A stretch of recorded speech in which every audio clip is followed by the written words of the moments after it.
University మంచి భవిష్యత్తు కోసం తెలుగు విద్యార్థులు ఇష్టపడే యూనివర్సిటీ. కాల్ 9059052378 9059052379.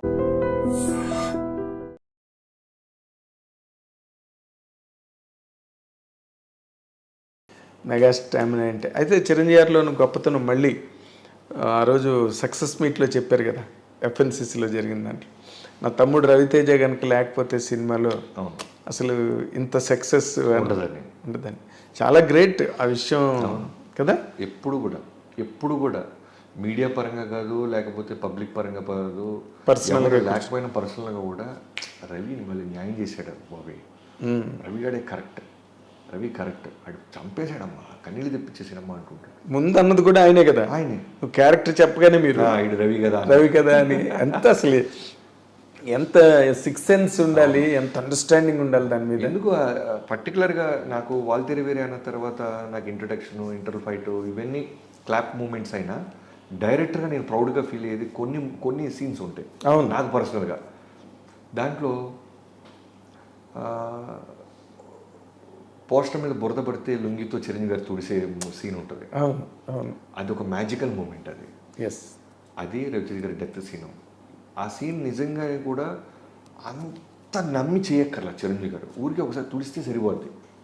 బట్ ఆయనే 2-3 సార్లు తుడిసేసి బురద ఆయనే కొంచెం వేసేసి అంటే పైగా మీకు ఆ సీన్ గురించి చెప్పాలి, ఇది కూడా ఎక్కడ చెప్పాలా. ఫస్ట్ ఆ సీన్ మేము ఎక్కడో ఒక లైవ్ లొకేషన్లో అనుకున్నాం, నాట్ రామోజీ ఫిల్మ్ సిటీ, ఒక కాలనీ ఏదో అనుకున్నాం. ఎక్కడంటారు అది, మన రామోజీ ఫిల్మ్ సిటీ వెళ్తున్నప్పుడు దిల్సుఖ్ నగర్ తర్వాత ఏదో వస్తుంది. అవును, వనస్థలిపురం, ఎల్బీ నగర్, అవన్నీ అక్కడ ఎక్కడో ఒక రియల్ కాలనీలో ప్లాన్ చేసాం. మీకు చెప్పాను కదా, నాకు రెక్కీకి వెళ్ళే టైం కూడా లేదు. ఆ సీన్ ప్రతిరోజు షూటే, exactly 91 days non stop shoot. 91 days. Maybe నాకు తెలిసి మ్యాసివ్ పొరపాటున ఏదన్నా ఒక హాఫ్ డేనో సండేనో లేకపోతే ఆ రోజు పెను తుఫాన్ వచ్చో ఏదన్నా వచ్చి ఆగటం తప్ప 91 days non stop shoot. Waltair వేరే పొద్దున్నే బండి ఎక్కటం, సినిమా షూటింగ్కి వెళ్ళటం, షూట్ చేయటం, ఆఫీస్కి రావటం, నేను వచ్చేసి నా రైటర్స్ అంతా ఉంటాం, రేపటి సీన్ రాసుకోవటం, ఓకే అయిన తర్వాత పైకి వెళ్ళటం, పైన సెకండ్ హాఫ్ హ్యాబిట్, ఫస్ట్ ఫ్లోర్లో ఫస్ట్ హాఫ్ హ్యాబిట్, రెండూ చూసుకోవటం, ఇంటికి వెళ్ళి పడుకోవటం, మళ్ళీ 5ంటికి లేకటం, మళ్ళీ 6ంటికి సెట్కి వెళ్ళటం. ఇదే 91 days నా కాన్ఫిడెంట్ ఉండేవాడిని. 3 months మ్యాసివ్ కోర్స్. అసలు అన్నీ కూడా బలమైన సీన్స్, ఏది కూడా సాంగ్ అనో ఫైట్ అన్నీ ఏ సీన్కి ఆ సీన్, ఏ ఎపిసోడ్కి ఆ సీన్ అలా ఉంటాయి. కాదు, మిలిటరీ ట్రైనింగ్ కూడా ఇంతకన్నా మామూలు కొంచెం ఈజీగా ఉంటుందేమో. 3 నెలలు కంటిన్యూస్గా అంటే రియల్లీ. ఇప్పుడు ఆ సినిమా మీరు చెప్పినట్టుగా ఆ సినిమా రిలీజ్ అయ్యి అంత పెద్ద హిట్ అవ్వడం, ఆయన అన్ని చోట్ల కూడా చాలా ఓపెన్గా మీ గురించి కూడా అసలు ఎంత బాగా అంటే దాచుకోకుండా, ఇప్పుడు అంత పెద్ద హీరో నేను చేశాను అని అంటే అయిపోయింది, క్లోజ్, మొత్తం క్లోజ్. కానీ మా బాబీ అని మొన్న కూడా అవనిగడ్డలో 365 రోజులు ఆడింది. వాట్ ఈజ్ ఇట్ అండి అసలు? మీరు ఎక్స్పెక్ట్ చేశారా రామకృష్ణ థియేటర్లో? అంటే 1 year ఒక సినిమా ఇప్పుడున్న పరిస్థితుల్లో ఆడిద్ది అనేది ఎక్స్పెక్ట్ చేయడం అసలు impossible thing. Out of dream. 3 రోజులు 5 రోజులు 2 వారాల సినిమా, ఇప్పుడున్న 2 వారాలు ఆడటం అంటే చాలు, నిర్మాత happy, director happy, fans happy. అలాంటిది దాన్ని 300. ఇప్పుడు మీడియా పరంగా నేను హానెస్ట్గా చెప్తాను, ₹1 నిర్మాత దగ్గర నుంచి కానీ డైరెక్టర్ దగ్గర నుంచి కానీ ఆ సినిమా రన్కి ఏ విధమైన సపోర్ట్ మమ్మల్ని అడగలేదు ఎవరు. అది న్యాచురల్గా ఆడిందంటే రామకృష్ణ థియేటర్లో అవినిగడ్డలో ఆడింది ఆ సినిమా. అవును. సో పిలిస్తే నేను మొన్న 2 days బ్యాక్ వెళ్ళొచ్చాను. అవును, ఏదో పిలిచారు, పాపం మన సినిమా ఆడింది, యాజ్ ఎ డైరెక్టర్గా వెళ్ళాలని నేను ప్రొడ్యూసర్గా మైత్రి రవి గారు వెళ్తే మళ్ళీ ప్రీ రిలీజ్ ఈవెంట్ లాగా చేశారు వాళ్ళు. స్వామినాయుడు గారు కావచ్చు, అక్కడ ఉన్న మిగతా ఆ ఊరు రామకృష్ణ థియేటర్కి సంబంధించిన అవినిగడ్డ చిరంజీవి గారి అభిమానులు అయి ఉండొచ్చు. గ్రాండ్ ఒక ర్యాలీ పెట్టి తీసుకెళ్లారు, స్టేజ్ వేసారు, LED స్క్రీన్స్. 1 year గడిచిపోయిందా, మనం ఇంకా రేపు రిలీజ్ 11వ తారీఖు అనే మూమెంట్కి వెళ్ళాము. చిన్న డిజావో ఫీలింగ్ వచ్చింది నాకు, మైత్రి రవి గారికి. డిజావో. ఇప్పుడు ఇన్ జనరల్గా అంటే అక్కడికి వెళ్ళగానే దిగ్గానే ఎలా అనిపించింది అసలు? అదే చెప్తాను కదా, సేమ్ లాస్ట్ ఇయర్ ఈ టైంకి ప్రీ రిలీజ్ ఈవెంట్స్లో ఉండేవాళ్ళం. అవును, 13 రిలీజ్ అంటే 8వ తారీఖు 9వ తారీఖు అలా జరుగుతూనే ఉన్నాయి. ఒకటి వరంగల్లో, ఒకటి వైజాగ్లో, ఒకటి హైదరాబాద్, ఇలా జరుగుతుండే. అలాంటి మూమెంట్లో ఉన్నామా ఏంటి? ఎందుకంటే మళ్ళీ చిరంజీవి గారు బాస్ పార్టీ పాటేస్తున్నారు, వాళ్ళు పూనకాలు లోడింగ్ అంటున్నారు. ఓ మన సినిమా రేపు 13 రిలీజ్ అయిపోతుంది, ఎలా ఫీల్ అవుతారు ఆడియన్స్ అన్న మూమెంట్లో ఉంది. Really great. మీరు అక్కడ మంచి వాళ్ళకి చిరంజీవి గారి అభిమానులకి మంచి చాలా బలమైన వాగ్దానం ఇచ్చి వచ్చారు. మళ్ళీ పూనకాలు తెప్పిస్తాను, యా అంతే కదండి. ఇప్పుడు పెద్ద హిట్ ఇస్తానని చెప్పి ఫస్ట్ సినిమానే వాల్తేరు వీర అయితే మళ్ళీ దాని తర్వాత సినిమా చేస్తే వాల్తేరు వీర అమ్మమ్మ కూడా అవ్వాలి. ఫ్యాంటాస్టిక్. మీకు ఆ కాన్ఫిడెన్స్ ఉండడమే మొట్టమొదటి కీలకమైన పాయింట్, చాలా ఇంపార్టెంట్ ఇంగ్రీడియంట్ అది, మీ కాన్ఫిడెన్స్. అది ఆ కాన్ఫిడెన్స్ వల్లే కదా వాల్టర్ వీరే వచ్చింది. మోర్ దెన్ కాన్ఫిడెన్స్ అంటే మీకు ఒక విషయం చెప్పాలి. చిరంజీవి గారు ఎలా ఉంటుందంటే, నేను ఎందుకు 91 days నాన్ స్టాప్ షూట్ చేశానని దానికి కారణం చిరంజీవి గారి నుంచి దగ్గరగా చూడటం. పని తప్ప వేరే దానికి అసలు స్పేస్ ఇవ్వడం ఆయన.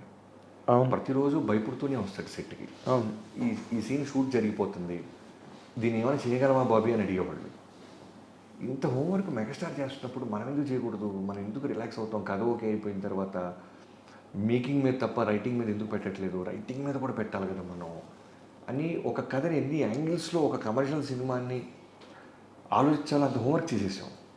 సో అక్కడి నుంచి నాకు మొదలైపోయింది. ఇప్పుడు నేను చేస్తున్న బాలకృష్ణ గారి సినిమాకు కూడా నేను చాలా కాన్ఫిడెంట్గా ఉన్నాను. ఎందుకంటే ఈ సినిమాని ఎన్ని రకాలుగా స్క్రీన్ ప్లే చేయాలి, ఎన్ని రకాలుగా ఒక హీరోని అద్భుతంగా చూపించాలి, ఎన్ని రకాలుగా వండర్స్ క్రియేట్ చేయాలి, అన్నీ హానెస్ట్గా చేస్తున్నాం.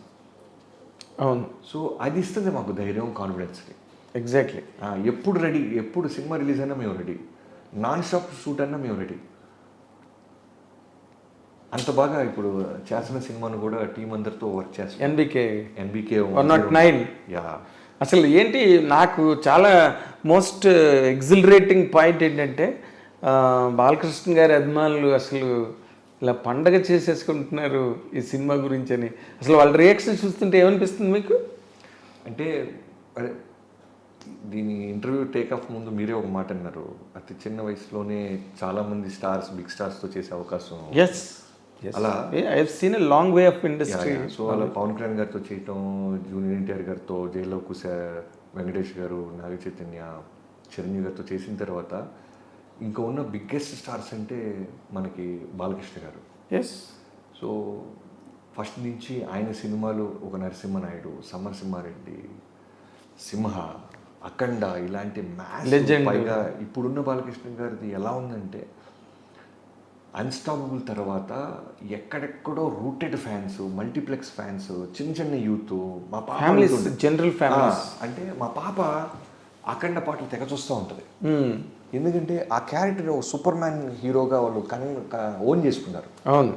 వచ్చి దైవ రూపంలో వచ్చి త్రిశూలం పట్టుకొని పొడిసి తొబ్బుతుంటే పిల్లలు కూడా ఊగుతున్నారు, నవ్వుతున్నారు. సో అలాంటి బాలకృష్ణ గారిని ఇప్పుడు మనం వాల్తేరు వీరే తర్వాత నాకు రావటం నిజంగానే, నీకు అన్నాను కదా రవితేజ గారిని ఇస్తున్నప్పుడు మైత్రి రవి గారు ఎలా అయితే ఒక ప్రేమతో ఒక బండరాయిని వార్నింగ్గా ఇచ్చారో, అలా ఒక బిగ్గెస్ట్ సక్సెస్లో ఉన్నారు బాలకృష్ణ గారు.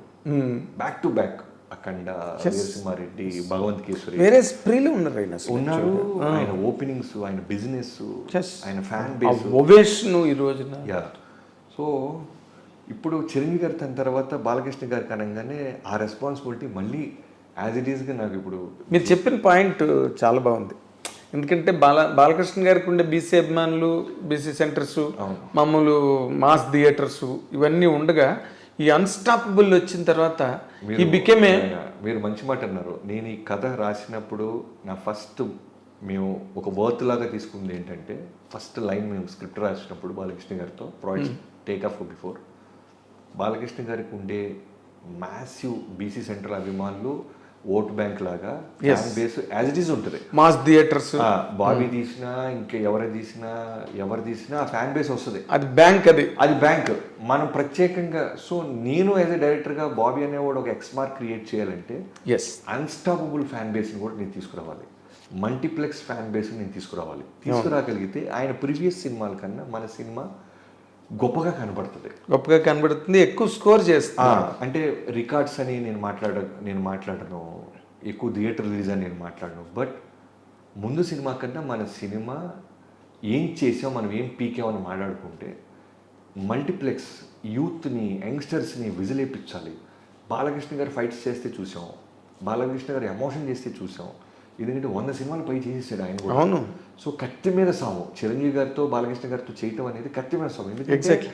అన్ని అవతారాలు చూసేశారు ఫ్యాన్స్. అవును. కొత్తగా నేను కథ చెప్పలేను. అవును. ఓన్లీ థింగ్ ఏంటంటే వాళ్ళకున్న క్వాలిటీస్ అన్నీ ఉంచుతూ బాబీ అనేవాడు ఇది కూడా చూపించాడు అనేది నేను ఏం చేయగలను అనేది హోంవర్క్ ఎక్కువ చేశాం.